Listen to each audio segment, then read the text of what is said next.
Cinema ఇండస్ట్రీలో star హీరోల హవా ఎక్కువగా కొనసాగుతూనే ఉంటుందని చెప్పాలి. వాళ్ళ ఇమేజ్ను బేస్ చేసుకునే దర్శకులు కథలను రాస్తూ భారీ సక్సెస్ను సాధిస్తుంటారు. ఇటీవల సంక్రాంతికి వస్తున్నాం సినిమాతో భారీ బ్లాక్ బస్టర్ కొట్టాడు వెంకటేష్. ఇప్పుడు దసరా బుల్లోడు సినిమాతో మరొక బ్లాక్ బస్టర్ కోసం వస్తున్నాడు.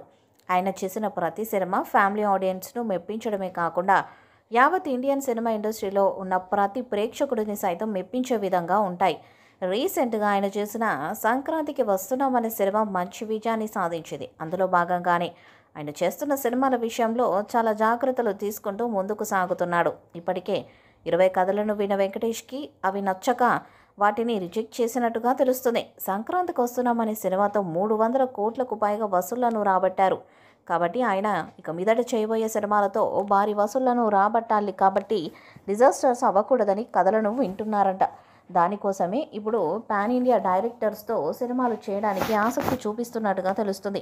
రాజాసాబ్ సినిమాతో పాన్ ఇండియా డైరెక్టర్గా మారుతున్నారు మారుతి. ఆయన డైరెక్షన్లో ఒక సినిమా చేయడానికి వెంకటేష్ గ్రీన్ సిగ్నల్ ఇచ్చినట్టుగా వార్తలు అయితే వస్తున్నాయి. రాజాసాబ్ సినిమా రిలీజ్ అయిన వెంటనే ఈ సినిమా పట్టాలెక్కే అవకాశాలు అయితే ఉన్నట్టుగా తెలుస్తుంది. వీళ్ళిద్దరి కాంబినేషన్లో ఇంతకుముందు బాబు బంగారం అనే సినిమా వచ్చింది. ఈ సినిమా ఆశించిన మేరకు విజయాన్ని సాధించలేదు. అయినప్పటికీ మారుతి నుంచి డైరెక్టర్గా పేరు సంపాదించుకున్నాడు వెంకటేష్.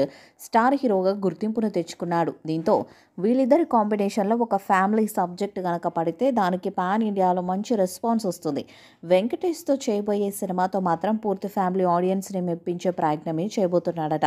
ఈ చిత్రానికి దసరా బుల్లోడు అనే టైటిల్ పెట్టాలని చూస్తున్నారు.